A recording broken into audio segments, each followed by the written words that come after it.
Добрый вечер, шановное господарство. Вітаю вас у суботнім выданні. Студыі Белсат, я Аліна Ковшык. Заклікаю вас правесці гэтую гадзіну разам.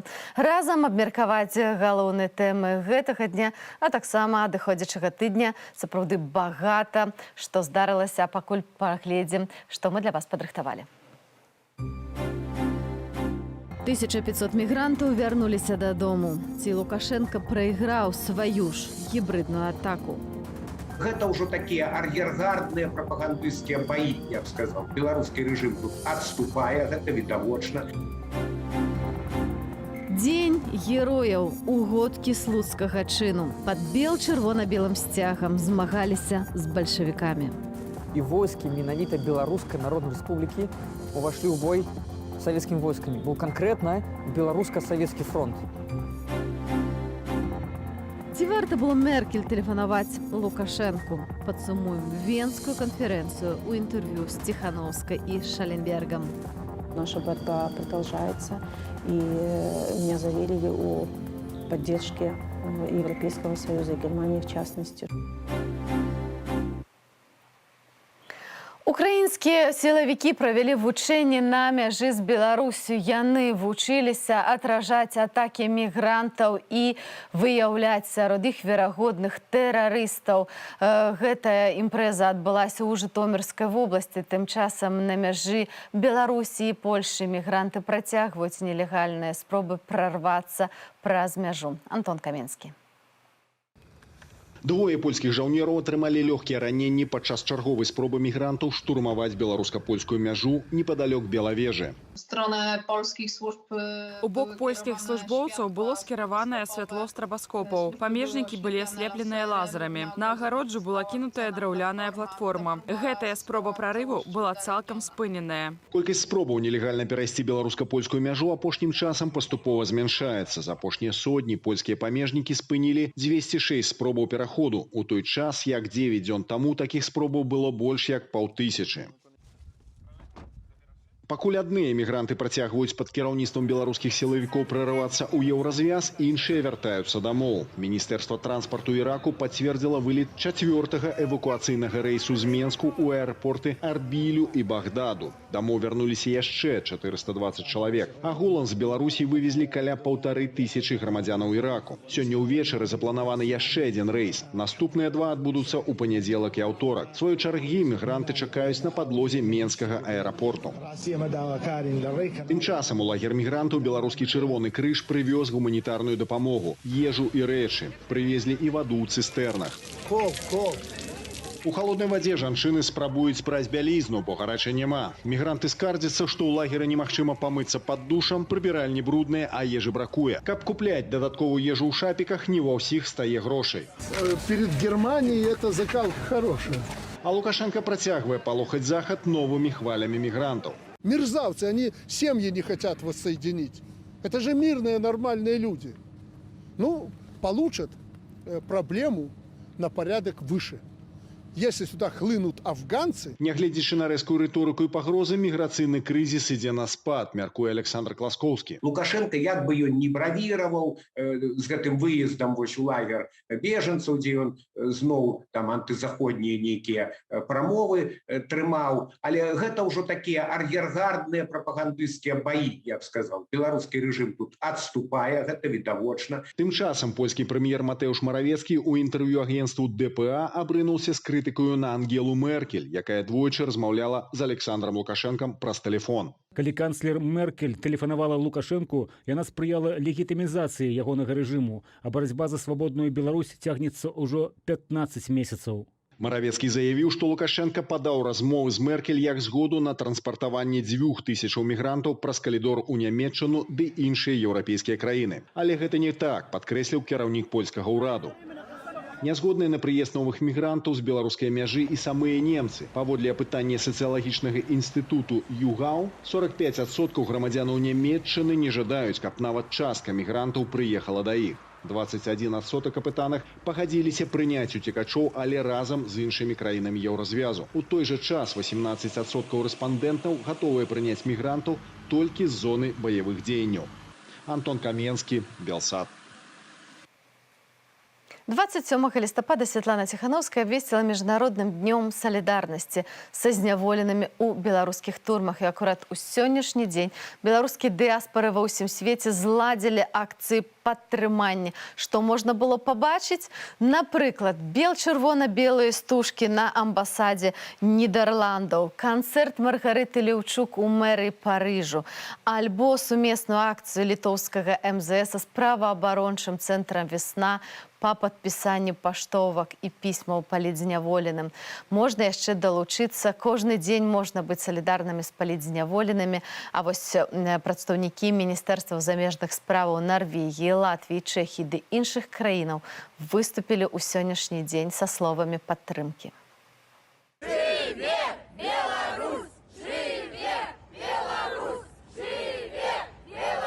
Каля 900 грамадзянаў Беларусі знаходзяцца ў лукашэнкаўскіх турмах толькі за тое, што хацелі, каб іхная краіна была свабоднай і дэмакратычнай. І Польшча хоча дакладна такой Беларусі. Выказваю сваю салідарнасць з усімі ахвярамі лукашэнкаўскай дыктатуры, напісаў у сваім твітары прэзідэнт Польшчы Анджэй Дуда.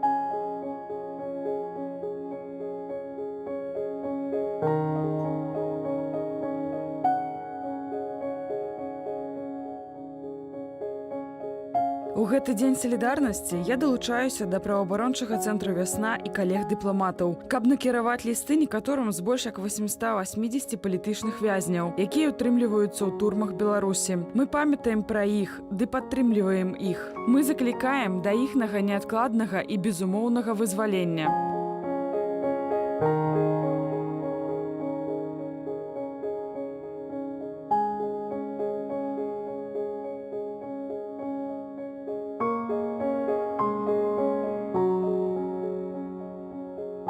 У дзень салідарнасці з палітычнымі вязнямі ў Беларусі мы дасылаем лісты і знакі нашага падтрымання. Ім патрэбная ўвага, ім патрэбнае падтрыманне. Жыве Беларусь!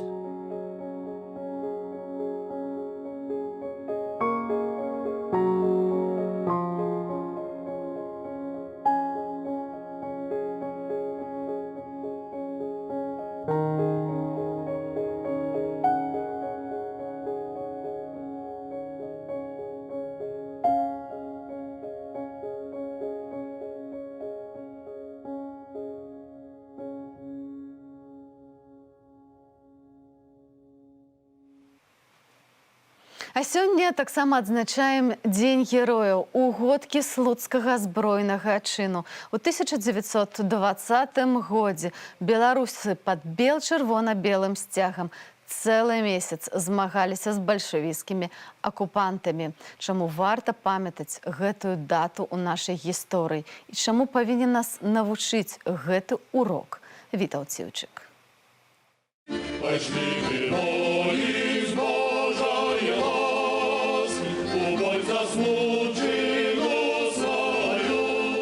Дзень герояў. 27 лістапада 1920 года распачаўся слуцкі збройны чын. І войскі менавіта Беларускай Народнай Рэспублікі ўвайшлі ў бой з савецкімі войскамі. Быў канкрэтна беларуска-савецкі фронт. Сёння з днём герояў павіншавала старшыня Рады Беларускай Народнай Рэспублікі Івонка Сурвіла. Бязмежна ганаруся маім народам, які ў лістападзе 1920 года ўзяў зброю ў рукі, каб бараніць сваю зямлю ад чужой навалы. Тады яшчэ перад дзясяткамі гадоў прамывання мазгоў прапагандай савецкай улады народ наш адчуў сябе гаспадаром свайго краю і ведаў цану свабоды. Першае войска БНР, 10 000 случакоў, не пашкадавала свайго жыцця, каб бараніць бацькаўшчыну. Напрыканцы 1920 года Польшча і Савецкая Расія, што ваявалі на беларускай тэрыторыі, заключылі між сабой перамір'е, падзяліўшы Беларусь на зоны кантролю. Случчына аказалася нейтральнай зямлёй. Менавіта там з'явілася магчымасць для канцэнтрацыі патрыётаў, якія хацелі незалежнай Беларусі, гаворыць прафесар гісторыі Олег Латышонак, які асабіста размаўляў з апошнім жывым паўстанцам. На Случчыну прыйшлі атрады адусюль. Nawet один białostocki batalion, jaki składziony z urodzęców Białostoczyny, jaki zmagali się u armii Bulak-Balachowicza. Bulak-Balachowiczam zajszli aż doszli do Dniepra i nie chcieli tak prosto odstupać. To w основnym była mińszczyna, ale to nie tylko Słudczyna, Babrójszczyna, Barysałszczyna, ludzi, atrady całe przyszli. Без знешняй падтрымкі і рэсурсаў, але больш за месяц тысячы беларусаў давалі збройны адпор бальшавікам. 27 лістапада дзень герояў, які мае быць у пантэоне дзяржаўных беларускіх святаў, зазначае прафесар. Пры лукашэнкаўскім рэжыме усе мінулыя гады свята адзначала патрыятычная грамадскасць. Сёлета з прычыны нечуваных рэпрэсіяў гэта робяць толькі за мяжою у Львове, Варшаве, Кіеве і іншых гарадах. Гэту падзею слуцкае паўстанне замокваюць у падручніках хутчэй за ўсё, што яна невыгадная дзяржаўнай ідэалогіі сённяшняй у Беларусі. Чаму? Таму што беларуская ідэалогія сучасная будуецца на такого посткамунізму, так, неакамунізму, адраджэння этой савецкай дзяржаўнасці. Згадкі пра слуцкі збройны чын заціралі не толькі ў гістарычнай навуцы, але і ў народнай памяці. Пасля савецкай акупацыі Слуцчыны бальшавікі расстрэльвалі і вывозілі ў Сібір сем'і герояў. Але нягледзячы на ўсе рэпрэсіі, як і стагоддзя раней слуцкія паўстанцы, у 2020 годзе людзі па ўсёй краіне ўзнялі бел-чырвона-белыя сцягі, а значыць, бацькаўшчына будзе жыць. Вітаўт Ціўчык, Белсат. Цяпер двое працаздольных людзей забяспечваюць аднаго пенсіянера. У сярэдзіне стагоддзя будзе 6 пенсіянераў на аднаго працаўніка. Уяўляеце сябе, якая это велізарная нагрузка. Што можна зрабіць, каб палепшыць якасць жыцця сталых людзей? І ці Беларусь таксама далучаецца да гэтых сусветных, бязлітасных дэмаграфічных трендаў? Пра гэта ў Вільні на канферэнцыі «Здаровае сталенне» размаўлялі, абмяркоўвалі. А высновы вам распавядзе Марына Яновіч. У Беларусі паводле афіцыйных звестак дэмаграфічная карціна мае агульнаеўрапейскія тэндэнцыі. Узровень урбанізацыі расце, насельніцтва старэе. Розныя віды пенсіяў атрымліваюць каля 2,5 мільёнаў беларусаў альбо амаль 27% насельніцтва. Сама па сабе старасць з'ява натуральная, але ўся рэч у якасці жыцця, адзначае доктар Дарашкевіч і наракае на тое, што шмат якія беларусы не дбаюць пра сваё здароўе, пакуль маладыя і працаздольныя. Много вредных привычек, очень неправильное питание. Вроде бы оно калорийное, но я имею в виду, но оно приводит к очень быстрому нарастанию хронических и достаточно опасных заболеваний, таких как атеросклероз с производными от этого инфарктами, инсультами, раки і псіхічныя забаляванні. Вялікая колькасць непрацаздольнага хворага насельніцтва – гэта дадатковая нагрузка на бюджэт. Дбаць пра гэта, натуральна, мусяць улады. Але проблема есть в том, что никто о наших пенсионерах не думает. Нашему же государству неохота, чтобы людям платить больше пенсии. Они занимаются спаиванием людей. Для нашего правительства легче, чтобы люди шумерли, чем больше жили. На думку Олега Дарашкевіча, каб змяніць цяперашнюю сітуацыю ў Беларусі, новы дэмакратычны ўрад мусіць адкрыта абмеркаваць праблему з народам і распрацаваць дзяржаўныя крокі для забяспечэння здаровага ладу жыцця, наладзіць вытворчасць якасных харчоў і ўкараніць сістэму ранняй прэвентыўнай дыягностыкі. Для меня здоровое старение – это активный образ жизни, это хорошее настроение, это чувство юмора, и постоянное общение с разными людьми. А таму кожны сам мусіць вырашыць для сябе, якой старасці ён хоча, і ўмацоўваць здароўе, пакуль яно ёсць. Марына Яновіч, Белсат. Шановне господарство. Итак, у стартап-хабі Імагуру у Вільні распачаўся так званы спорт-трек-хакатон, які яны зарганізавалі сумесна з фондам спартыўнай салідарнасці. У першы дзень людзі стваралі свае каманды і ідэі, і ўжо праз 42 гадзіны трэба будзе прэзентаваць пілотныя праекты. І сёлета у гэтым мерапрыемстве прымаюць удзел прадстаўнікі не толькі Беларусі, але і іншых краінаў.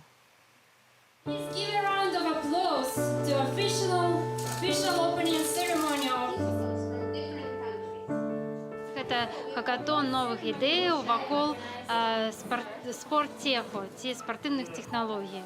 Мы робім ідэі для прафесійнага спорта, а таксама для здаровага образу жыцця. Гэта літаральна спаборніцтва, якое заўжды дзесьці адбываецца каля 200 ці 48 гадзін.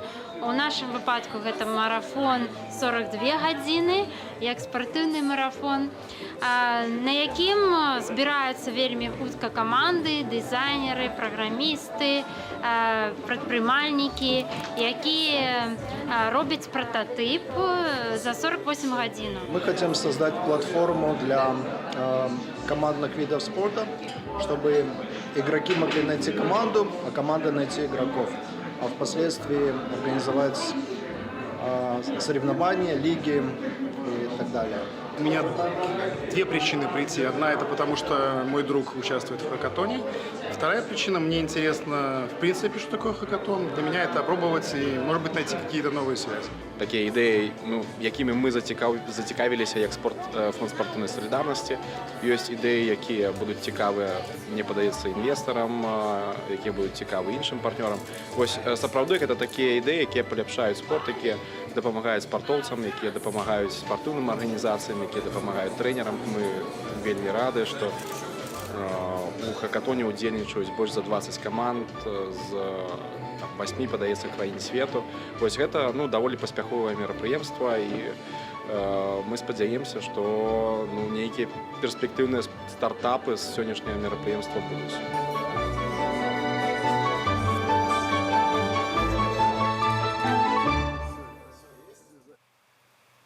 А цяпер, шановнае гаспадарства, прапаную вам разам завітаць на выставу ў Кіеве, якая называецца «Беларускі майдан».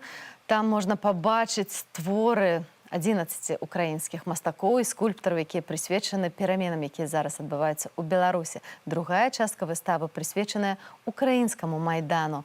На думку мастакоў, перамены як у Беларусі, так і ва Украіне яшчэ не скончаныя.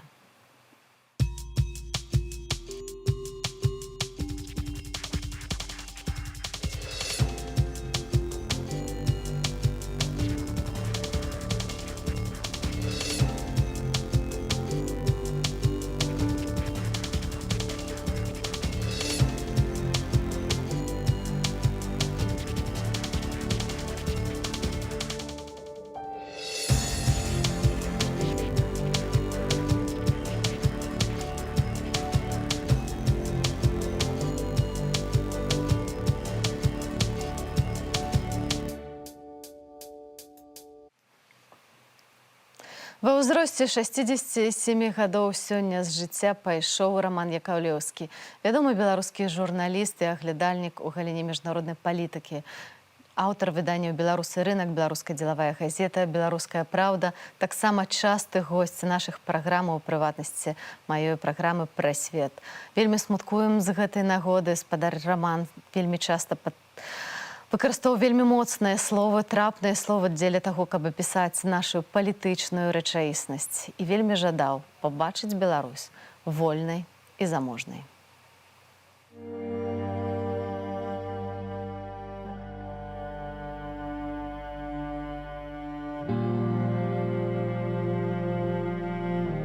Роман Яковлеўскі, палітычны аглядальнік.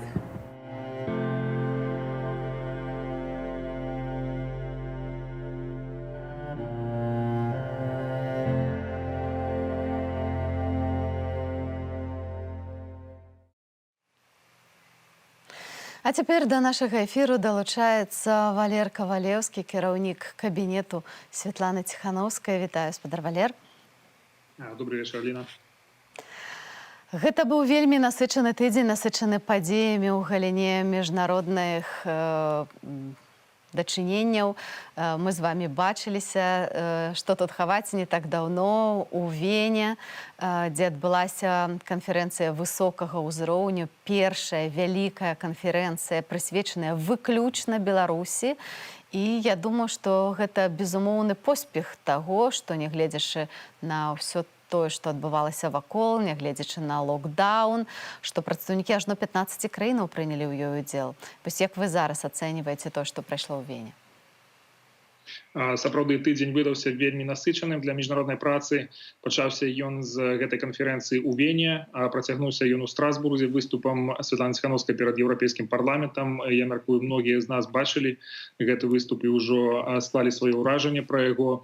І скончыўся ён у пятніцу сустрэчай з намеснікам кіраўніка камітэта па еўрапейскіх справах Еўрапарламента Францыі, дзе мы абмяркоўвалі пытанні таго, якім чынам Францыя можа больш рабіць для таго, каб падтрымаць беларусаў у іх барацьбе за дэмакратыю і свабоду ў нашай краіне. Нагадаю, што Францыя будзе прэзідэнтам Еўрапейскага звязу з 1 студзеня на першыя 6 месяцаў 2022 года, і у гэтым статусе яна можа зрабіць значна больш, чым робіць зараз, і мы зараз спрабуем выпрацаваць для яе прапановы, каб Францыя займала больш такую упэўненую, больш актыўную пазіцыю па Беларусі. То бок увесь тыдзень быў вельмі насычаным, але разам з тым трэба адзначыць, што нас чакае і яшчэ больш насычаная праграма на наступныя некалькі тыдняў, менавіта на міжнародным кірунку. Пра гэтым таксама можна пагаварыць. Так, натуральна, але бы хацела яшчэ трошкі засяродзіцца на тым, што вы распавялі пра ролю Францыі. Мы памятаем выступ па-беларуску французскага амбасадара. Цяпер ён пакінуў Беларусь, і ён ужо не знаходзіцца ў нашай краіне. Вось наколькі шчыльныя адносіны ў вас, і што Францыя можа зрабіць сапраўды для Беларусі, калі будзе старшыняваць? Так, сапраўды, амбасадар Ніколя Лякост выехаў з Беларусі, але тым не менш ён працягвае займацца беларускай праблематыкай. Зараз ён працуе з некалькі краін адначасова, сустракаецца вельмі шмат з беларускімі палітычнымі дзеячамі, з актывістамі, з журналістамі, падтрымлівае вельмі шчыльныя сувязі з усімі тымі, хто працуе штодзённа над тым, каб прынесці перамену ў Беларусі. Што казаць пра тое, што Францыя можа рабіць? Перш за ўсё, Францыя — гэта адна з краін, пастаянных краін, чальцоў Рады бяспекі Арганізацыі Аб'яднаных Нацый. Гэта адна з найбольш уплывовых у міжнароднай дыпламатыі краін, якая сваёй прысутнасцю, сваёй актыўнай падтрымкай можа дазваляць падтрымліваць гэты вельмі высокі ўзровень прысутнасці Беларусі ў міжнародным парадку дня. Гэта тое, што для нас вельмі важна, прынцыпова важна для того, каб нагадваць і рэжыму, і людзям, якія падтрымліваюць гэты рэжым, менавіта тыя і бізнес-эліты, і чыноўнікаў, пра тое, што Беларусь па-ранейшаму захоўвае гэтае месца і што перамены абавязкова адбудуцца, што Лукашенко застаецца непрымальным для сусветнай супольнасці. Гэта таксама і сігнал Расіі, якая традыцыйна падтрымлівае досыць блізкія сувязі з Францыяй. Эммануэль Макрон, прэзідэнт Францыі, неаднаразова падтрымліваў беларусаў на працягу гэтых 15 месяцаў. Ён стаў першым выбітным кіраўніком захаду, які сустрэўся з Святланай Ціхановскай у Вільні ў верасні мінулага года. Ён таксама заклікаў Великабрытанію да таго, каб яна запрасіла Святлану Ціхановскую на саміт сямёркі у чэрвені гэтага года. То бок мы разлічваем на тое, што гэтая падтрымка яна будзе працягвацца, але ўжо ў статусе прэзідэнта Еўрапейскага звяза. Валера, вось на дыпламатычнай мове што азначае запрашэнне Святланы Ціхановскай на саміт за дэмакратыю ад самога Джо Байдена? Так, сапраўды, гэта вельмі важная навіна, якая урэшце да нас прыйшла з Вашынгтона. Даўно мы чакалі гэта запрашэнне і ўрэшце атрымалі яго. 9 снежня Святлана Ціхановская будзе выступаць у рамках гэтага саміта за дэмакратыю ў Вашынгтоне. І акрамя яе будуць прымаць удзел яшчэ кіраўнікі 110 краін. Многія краіны не былі запрошаныя туды па розных чынніках, але важна адзначыць таксама, што будуць прысутнічаць і удзельнічаць там не толькі краіны абсолютна дэмакратычнага кіравання, але таксама і тыя краіны, якія, можна сказаць, знаходзяцца пасярэдзіне ці рухаюцца ў бок аўтарытарнай формы кіравання, і будуць таксама краіны, якія выразна недэмакратычныя. Такім чынам Злучаныя Штаты хочуць паслаць сігнал, што дэмакратыя гэта важна для ўсіх, што кожны можа працаваць і кожны можа паляпшаць. Яны падкрэсліваюць, што самыя злучаныя штаты насамрэч могуць вывесці вельмі шмат урокаў з таго, што адбываецца зараз у свеце і ў самой краіне. Гэта будзе такая вельмі падкрэслена практычнае мерапрыемства, дзе будуць не толькі дэкларацыі і словы пра важнасць дэмакраты, але таксама краіны і ўрады і іх кіраўнікі будуць браць на сябе абавязальніцтва прадпрымаць нейкія дадатковыя меры практычныя, распрацоўваць механізмы, уводзіць новае заканадаўства для таго, каб абараняць дэмакратыю, бо менавіта дэмакратычнае кіраванне, дэмакратычны свет забяспечваюць мірнае суіснаванне краінаў, у адрозненне таго, калі краінамі кіруюць дыктатары, аўтакраты, якія заўсёды схільныя да канфліктнасці. Спадару Валер, урэшце мы дачакаліся і ведаем склад новага ўрада ў Нямецчыне, мы ведаем, хто будзе новым канцлерам, гэта Олаф Шольц, з якім Святлана Ціхановская сустракалася бадайжа 2 разы, калі я не памыляюся. Ці гэта добрыя навіны для беларусаў і наколькі важнае месца займае Беларусь у праграме менавіта новага нямецкага ўраду? Я пачаў з таго, што гэта добрая навіна для беларусаў, калі глядзець на тое, як прайшлі выбары ў Германіі. Упершыню за 16 гадоў змянілася партыйнае кіраўніцтва на чале ўрада Германіі. І гэта вельмі важны прыклад таго, што ўлада можа перадавацца з рук у рукі мірна, спакойна, упарадкавана, так, каб не нішчыць, каб не шкодзіць нацыянальным інтарэсам. Сапраўды, Святлана Ціхановская двойчы ўжо сустракалася з Олафам Шольцам, і апошні раз літаральна 2 тыдні таму у Берліне, пакуль ён яшчэ быў віцэ-канцлерам і міністрам фінансаў, там, дзе мы абмяркоўвалі насамрэч такія пытанні, як прапісаць Беларусь у кааліцыйным пагадненнем. Гэтым пагадненнем будзе кіравацца кааліцыя, калі яны будуць кіраваць краінай, кіраваць Германіяй да наступных выбараў. Таму вельмі важна, што гэтая сустрэча дала плён і што такую мову мы цяпер бачым у кааліцыйным пагадненні. Важна таксама тое, што міністрам замежных спраў стане кіраўнік партыі зялёных Анна-Лена Бербок. Яна займае досыць прынцыповую пазіцыю па пытаннях дэмакратыі і правоў чалавека, вельмі пільна сочыць за сітуацыяй у рэгіёне, аддае належныя складанасці гэтага рэгіёну ў геапалітычным сэнсе і гатовая адстойваць інтарэсы Германіі больш рашуча, я б сказаў бы, чым мінулы ўрад. Ну і апошняе пытанне, Спадар Валер, калі можна коротка. Сёння міжнародны дзень салідарнасці з беларускімі палітзняволенымі. Што вы асабіста зрабілі ў гэты дзень? Бо мы бачылі, што досыць шырока па ўсім свеце разышлося рэхам гэтая акцыя. Офісу Святланы Ціхановскай падтрымалі шматлікія міністэрствы замежных справаў розных краінаў. А што асабіста вы зрабілі? Асабіста я пішу лісты палітычным зняволеным, тым людзям, якіх я добра ведаю, ты людзі, якія былі мои сябрамі тады яшчэ у Беларусі. Такім чынам я падтрымліваю. Канешне, вельмі шмат праводжу сёння часу у сацыяльных стужках, сачу за тым, як рэагуюць на гэты дзень міжнародныя лідары. Гэта тая тэма, якую мы абмяркоўвалі з усімі фактычна на ўсіх паездках, якія ў нас былі за мінула некалькі месяцаў, бо вельмі важна адзначыць і для саміх сябе ўсвядоміць, што салідарнасць, яна мае вельмі практычны сэнс. Можна думаць, што салідарнасць — гэта нейкія словы падтрымкі, але тым не менш мы ведаем, што людзі, да якіх даходзяць гэтыя словы, якія знаходзяцца ў пастарунках за кратамі, для іх гэта ўсё абсолютна важна, абсолютна неабходна атрымліваць такія сігналы, што яны не адныя, што пра іх не забыліся і што іх падтрымліваюць. Дзякуй вам вялікі за гэтую размову. Валер Кавалеўскі, кіраўнік кабінета Святланы Ціхановскай, быў з намі на сувязі. Шановне гаспадарства, тым часам я прапаную нам яшчэ застацца трошкі ў тэме Вены, бо гаспадаром Венскай канферэнцыі быў новы канцлер Аўстрыі Александр Шаленберг, які яшчэ дастаткова свежы, бо толькі ў кастрычніку заняў гэтую пазіцыю, а таму падрыхтоўку да канферэнцыі ён вёў яшчэ будучы міністрам замежных справаў гэтай краіны. І адразу пасля канферэнцыі у мяне адалося зрабіць эксклюзіўнае інтэрв'ю для Белсату, паразмаўляць са спадаром канцлера, і вось вашай увазе гэтая размова. Спадар канцлер, вы правялі канферэнцыю па Беларусі ў Вене. Як вы думаеце, яна была паспяховай?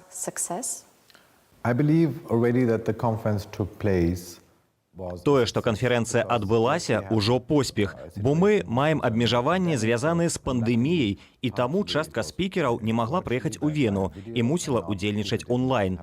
Але аб'яднанне як у рэальнасці, так і праз онлайнавыя сродкі сувязі такой колькасці людзей, уключна са Святланай Ціханаўскай, ужо вялікі сігнал, што мы не забываемся пра сітуацыю ў Беларусі і смелую барацьбу беларусаў, якую яны штодзённа вядуць за свае базавыя свабоды. Святлана Ціханаўская запыталася вас, што вы можаце зрабіць для Беларусі сёння, праз тыдзень і праз месяц. Калі ласка, раскажыце нашым гледачам, які аўстрыйскі пункт гледжання, што вы плануеце рабіць. I believe we have to be aware that Belarus is a European problem.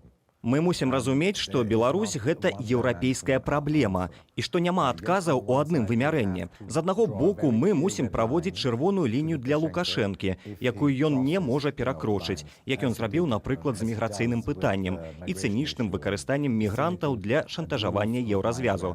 Тут мы мусім уводзіць санкцыі супраць Беларусі, як мы рабілі раней. Гэта будзе 5-й пакет санкцыяў. Але санкцыі не могуць быць адзінай мовай стасункаў. Аўстрыя ад пачатку з 2020 году вядзе актыўны дыялог з грамадзянскай супольнасцю. Мы ўзмацняем грамадзянскую супольнасць. Мы арганізоўвалі тут круглыя сталы, практыкумы разам з Венецыянскай камісіяй Рады Еўропы. Мы вельмі уцягнутыя ў гэты працэс і падтрымліваем намаганні Еўрапейскай камісіі па выдзяленні фінансавай падтрымкі грамадзянскай супольнасці Беларусі. І мы таксама пакідаем адкрытымі каналы для дыялогу, бо ў выніку мы хочам дабіцца зменаў паводзінаў наменклатуры ў Менску.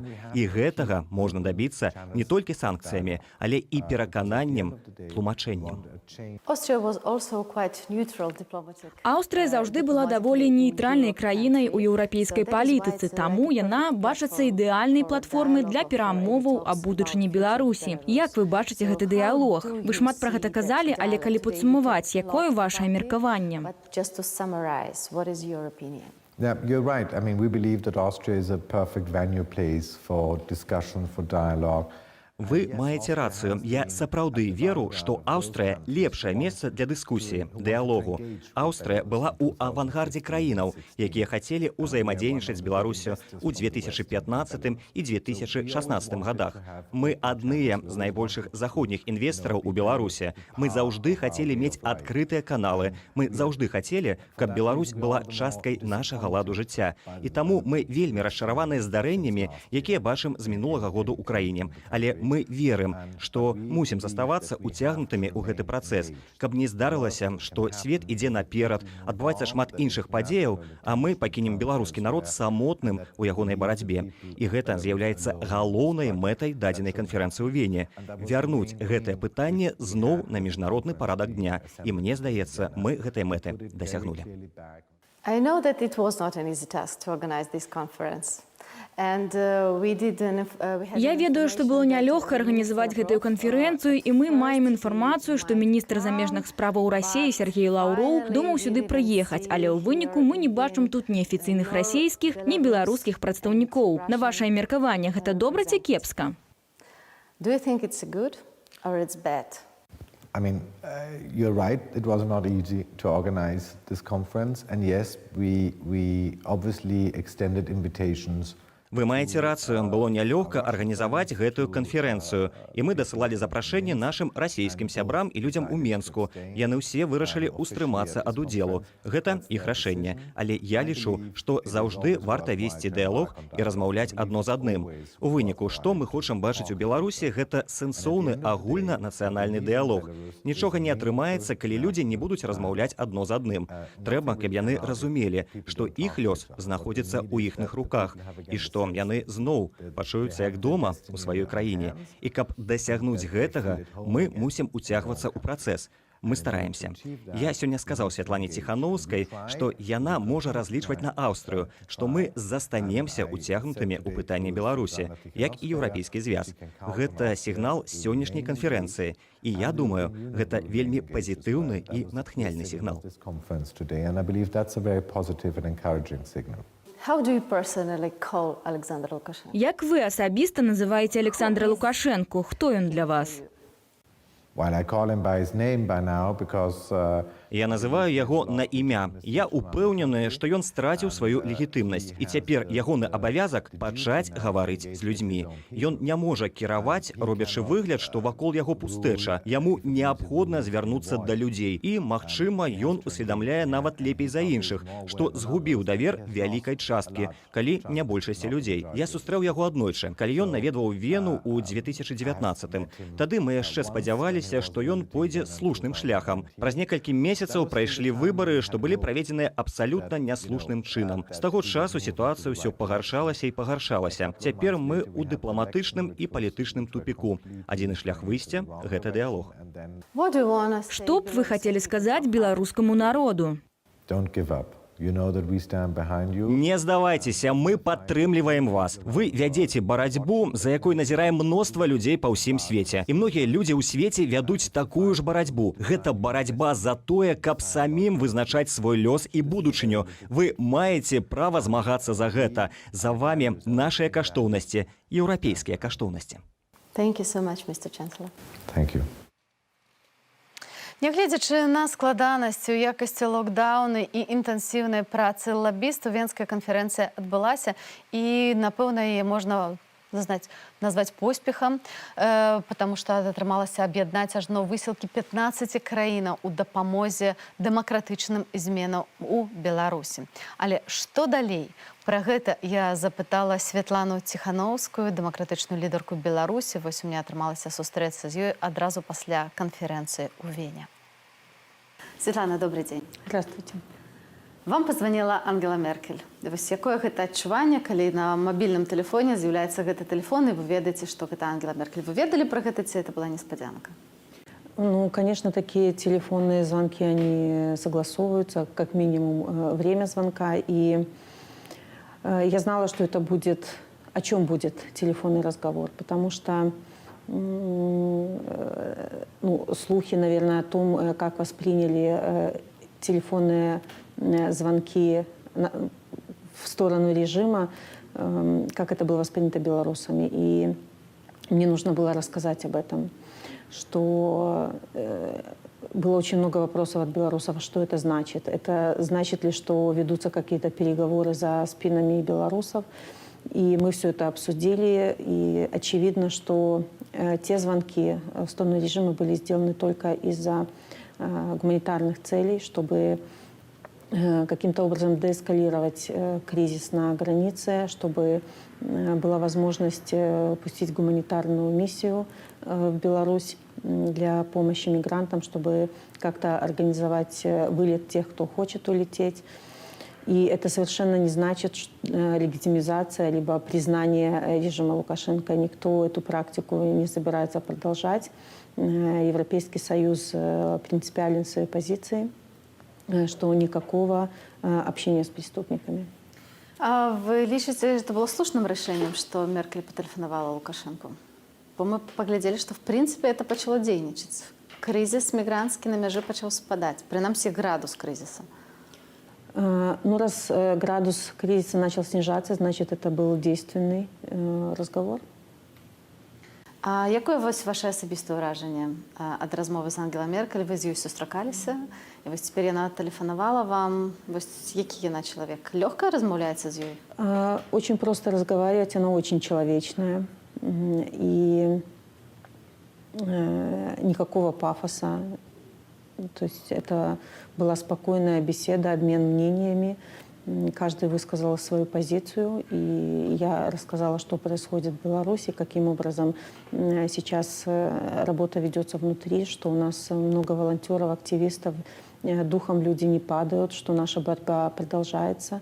И меня заверили о поддержке Европейского Союза и Германии, в частности, что это на стороне белорусского гражданского общества. Еўразвяз мае стратегию адносна Беларусі? Як вы лічыце? Стратегия, как началась год назад, так она не меняется. Это, с одной стороны, давление на режим, потому что все понимают, кто у власти, и что режим стал угрозой не только для самих белорусов, а также для безопасности Евросоюза. И, конечно, в Европе это уже другой уровень опасности, к сожалению. Но и мы постоянно подчеркиваем в общении с мировыми лидерами, что не отвлекайте все свое внимание на кризис на границе, потому что люди в Беларуси все также страдают от репрессий. У нас столько же количество политзаключенных, а количество задержанных по политическим мотивам растет каждый день. Это все продолжается. Не думайте о том, что раз вы не видите демонстраций, то все закончилось. Ничего не закончилось. Люди точно так же идут к переменам. Поэтому стратегия санкционной политики, с одной стороны, и поддержка гражданскому обществу, с другой, принесут свои результаты. А что вы скажете тем людям, які кажуть, що санкції не працюють? Що ще ні один режим не упал, дякуючи санкциям? Санкционное давление – это одна часть давления в целом, очень действенная. И, к сожалению, это, наверное, единственное, что работает со стороны демократических стран. Никакие дипломатические связи с диктатурой не работают, либо не могут работать в полную силу. Поэтому такие вопросы чаще всего задают с европейской стороны. Вот они говорят, вот уже 5 пакетов санкций, а ничего не меняется. Давление, оно не сиюминутное, это постоянное, это процесс. И тем более, что первых 3 пакета санкций, я это всем объясняю, в котором были только люди, которые участвовали в совершении преступлений, наверное, никакого эффекта не имеют. Поэтому только давление, экономическая, политическая изоляция приведет нас к каким-то результатам. Поэтому я прошу не понижать уровень санкций, а только его увеличивать, потому что это надо объяснять. Со стороны, может, кажется, говорят, мы там 4-й пакет санкций ввели, сильный такой. Говорю, да, но сколько осталось пробелов? Торговые отношения продолжаются, и надо закрывать эти пробелы. Ну вот мы с вами сустракаемся сегодня у Вені, и Австрия – это один из важных экономичных партнеров Беларуси. Вельмі шмат австрийских фирм цудоўна працуюць з Беларусю і з дыктатурай. Гэта і А1, гэта і банкі, гэта і кампаніі страхавыя. Ці вы закраналі тему бізнеса у своих перамовах с австрийскими коллегами?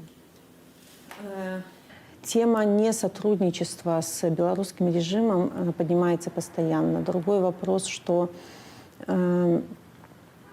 правительства не имеют прямого отношения к бизнесам, но через них мы передаем наш посыл: не сотрудничайте с режимом. Это решение принимается владельцами этих бизнесов, и наши диаспоры работают в разных странах по этому направлению, чтобы взывать к совести, к моральным принципам ведения бизнеса.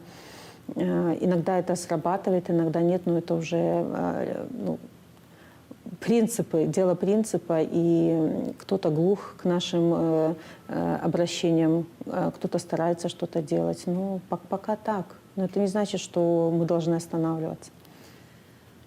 У Вені адбылася канферэнцыя. Гэта была канферэнцыя высокага ўзроўню, сфокусаваная выключна на Беларусі. У гэтым є вялікая каштоўнасць.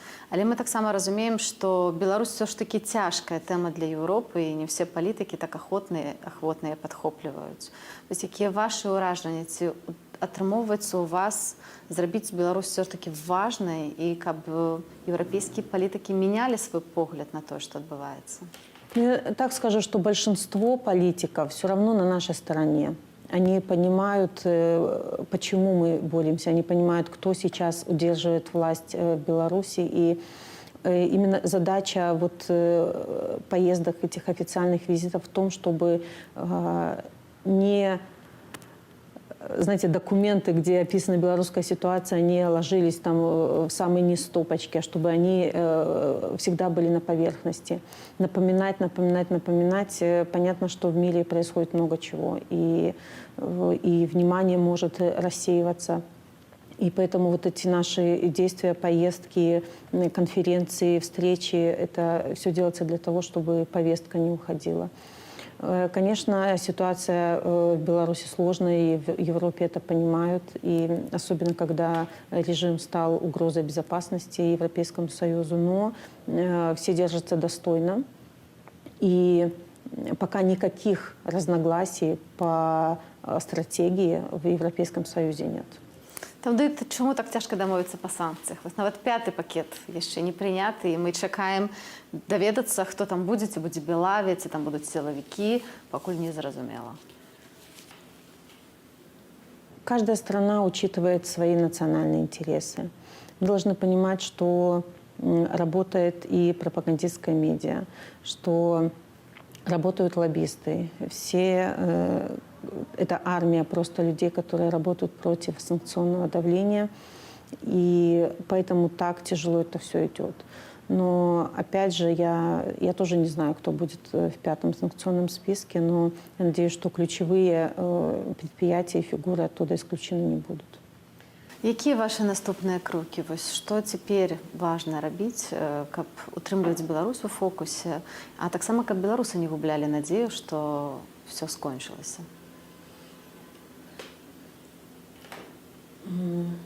Для того, я уверена, что надежда, она никуда не ушла, но главное продолжать что-то делать. И я верю в то, что белорусы не опустили руки. Мы общаемся с активистами, волонтерами, те, кто находится в стране, мы общаемся с рабочим движением.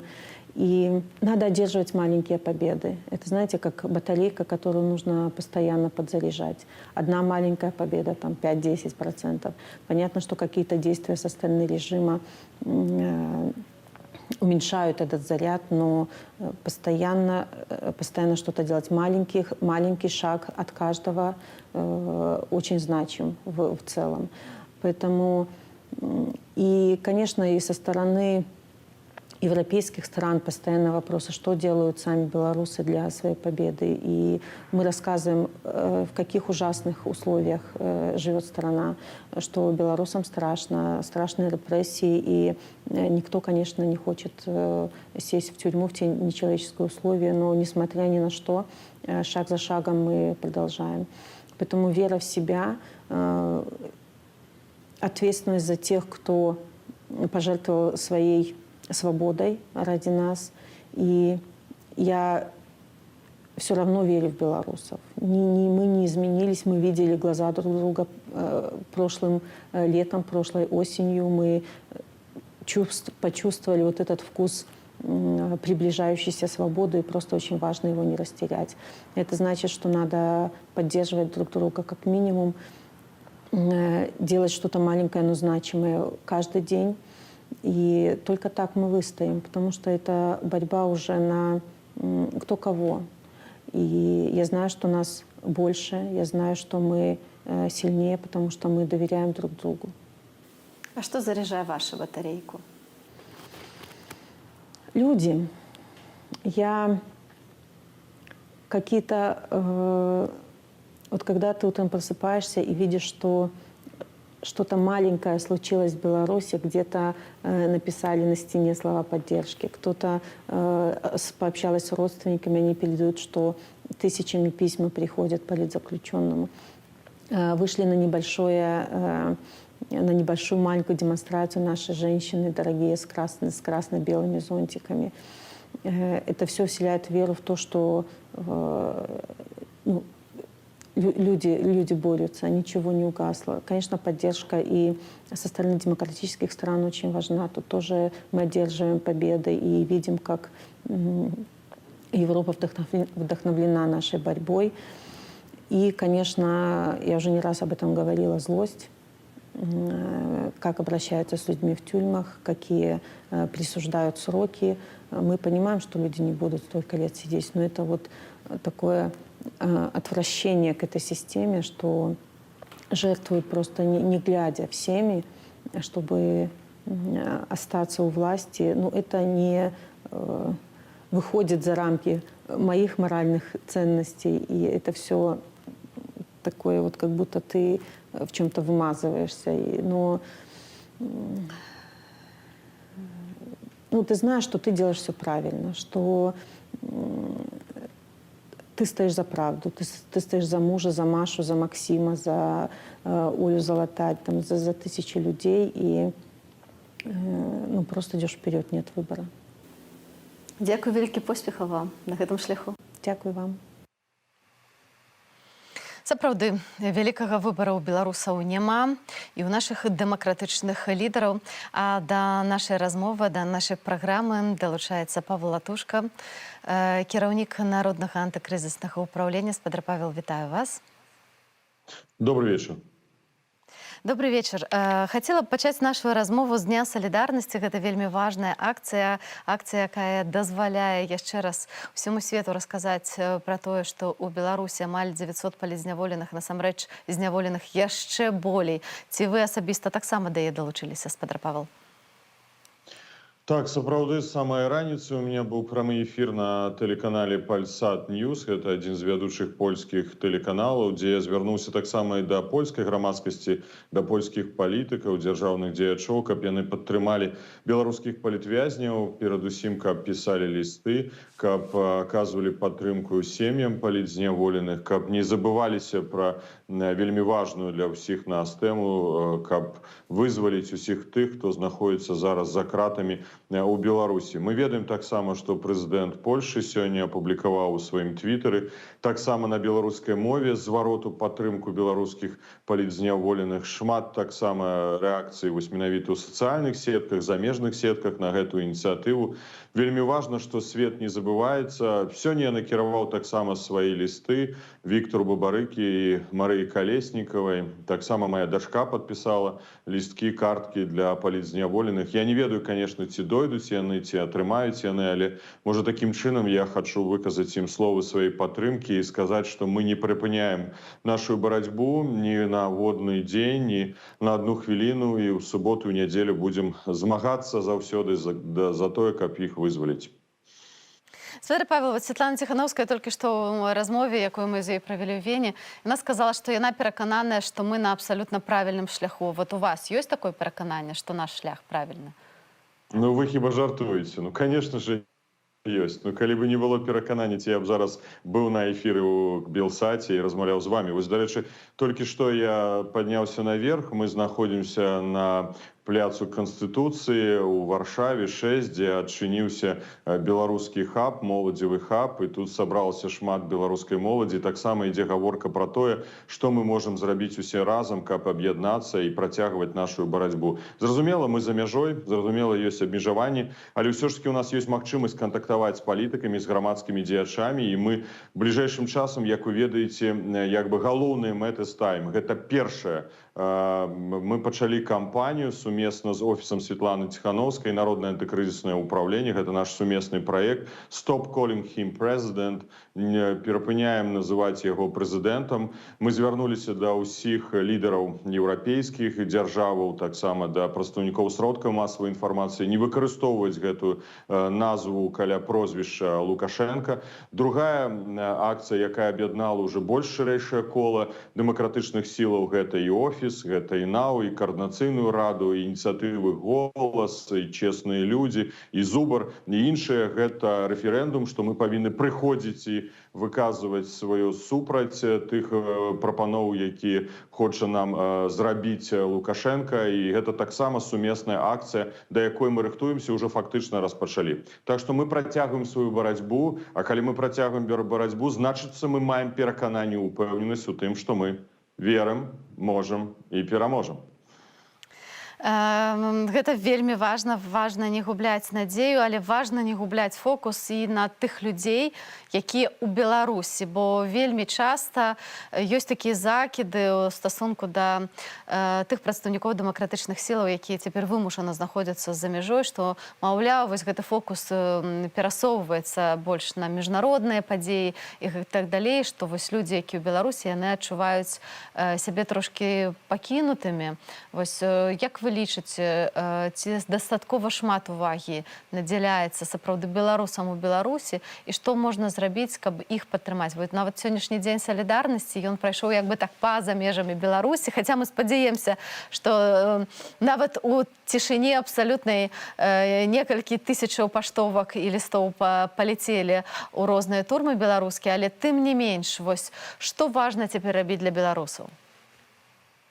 Ну, па-першае, я сказаў пра канкрэтны абсалютна праект, які распрацаваны, гэта алгарытм дзеянняў, гэта даволі актыўная дзейнасць, якая будзе праводзіцца ўсімі дэмакратычнымі сіламі, звязанымі з рэферэндумам, які хоча абвясціць Лукашенка, каб атрымаць тую канстытуцыю, якая дала б яму псеўдалегітымнасць, каб ён мог выкарыстаць гэта для прызнання за мяжой. І гэта той інструмент, які мы будзем прапаноўваць менавіта беларусам і запрашаць іх уключаць актыўная у супрадзеянне гэтаму злачыннаму акту, які плануе арганізаваць Лукашенко. І вось менавіта гэта пра тое, што мы кажам пра актыўнасць унутры Беларусі. Конечно, мы працягваем камунікаваць з актывістамі, наколькі гэта магчыма бяспечнымі спосабамі, шляхам дзеля таго, каб атрымліваць ад іх інфармацыю, таксама каардынуючы арганізоўваць разнастайную дзейнасць у Беларусі. Адным з элементаў такой унутранай дзейнасці, мы ведаем, з'яўляецца падрыхтоўка плана перамога, і мы ўзаемадзейнічаем з ініцыятывай Байпол, якраз і учора пра гэта была гаворка. Мы кажам пра падпольны рух, бо, на жаль, на зямлі беларускай ўжо выйсці на вуліцу немагчыма на гэты момант, але мы павінны быць актыўнымі і, конечно, падтрымліваем гэтую дзейнасць. Конечно, мы, рыхтуючыся да так званага рэферэндума, будзем прапаноўваць і большую актыўнасць для ўсіх беларусаў, зразумела, шукаючы тыя формы, якія могуць забяспечыць адносную бяспеку іх правядзення. Так што ніводнага дня мы не забываемся. Калі наш голас за мяжой чутны, калі нас чуюць, і мы пабачылі, што менавіта апошнімі днямі, тыднямі было шмат важных знешнепалітычных падзей, гэта таксама важна. Вось калі я магу сказаць сёння словы падтрымкі Вольгі Залатар, якая пражывае ў Ждановічах, маці 5 дзетак, якая знаходіцца за кратамі, калі я кажу у кожным інтэрв'ю усім замежным сродкам масавай інфармацыі, ці гэта палітыка, ці гэта Нью-Йоркер, ці гэта польскае тэлебачанне, ну гэта таксама моя магчымасць гэтым словам падтрымаць яе. Да, на жаль, я не магу зрабіць сёння, каб яна выйшла на волю, як і Мікалай Статкевіч, як Павел Северынец, як Сергей Ціхановскі, але ўсё ж таки такім способам мы таксама акумулюем наш ресурс праз разнастайныя інструменты ціску на рэжым, а гэта прававой ціск, эканамічны ціск, гэта знешнепалітычны ціск. І вы ведаеце, гэта дае свой плён. Мы пабачылі, як анекдотычна выглядаў Лукашенко на паддонах, займаючыся паддоннай дыпламатыяй перад мігрантамі, якіх ён звёз на мяжу. І гэта было абсалютным дысанансам таго, што адбылося ў Вені канферэнцыя, дысанансам выступлення Светланы Ціхановскай у Еўрапарламенце, нашым міжнародным кантактам. Вось гэта палітыка. А тое, што рабіў Лукашенко, ну гэта просто абсурд, і толькі выклікае смех, хаця праз слёзы. Сапраўды, нават мемы ўзніклі ў інтэрнэце. Светлана Ціхановская ў Еўрапарламенце, Александр Лукашенко на Еўрападдоне. Тым не менш, спадар Павел, я тут запытала ў нашым чаце людзей, які пытанні яны вам хочуць задаць. Вось перадаю пытанне спадара Александра. Як вы ставіцеся да усеагульнай бестэрміновай стачкі? Вось пытанне ад нашых гледачоў. Я ставлюся да гэтага станоўча, неаднойчы адказваў на гэта пытанне. Калі вы зойдзеце на інтэрнэт-старонку Народнага антыкрызіснага ўправлення і уважліва прасочыце ўсе нашы выказванні, мы выступаем за забастоўку як страйк, як галоўны інструмент ціску, унутранага ціску на ўладу Беларусі, але мы выступаем за страйк падрыхтаваны, і які можа адбыцца як сапраўды масавая пратэсная акцыя, але яна можа адбыцца, калі яна будзе сапраўды падрыхтаваная. Альбо, конечно, ёсць такі сцэнар, калі гэта будзе трыгер, які выведзе людзей на вуліцы, ці проста людзі застануцца дома і не пойдуць на працу. Што тычыцца апошніх прапановаў, якія былі, ну мы падтрымлівалі ў кантэксце таго, што кожны павінен берагчы сябе ў сувязі з гэтай хваробай, ковіднай хваробай, і кожны мае права, хто мае такую магчымасць, таксама застацца дома. Страйк, забастоўка — гэта той элемент, вельмі важны элемент ціску. Сапраўды так, але ён мусіць быць, так як вы зазначылі, добра падрыхтаваным. Дзякуй вам вялікі, што ў гэты суботні вечар далучыліся да нашага стрыму. Павел Латушка, кіраўнік Народнага антыкрызіснага ўпраўлення. Дзякуй вам. Шановне гаспадарства, і так хутка пролетели гэтыя гадзіны. Дзякую вам за тое, што былі з намі, за тое, што актыўна каментавалі, задавалі ваши пытанні. Спадзяюся, сустрэнемся яшчэ ў наступных эфірах, а пакуль мне застаецца вам пажадаць добрага вечара, добрай нядзелі. Памятайце, каб сёння ў дзень салідарнасці напісаць хаця бы адзін ліст палідзняволеным. Я Лена Коўшык з вами развітваюся. Всього добрага і да сустрэчы.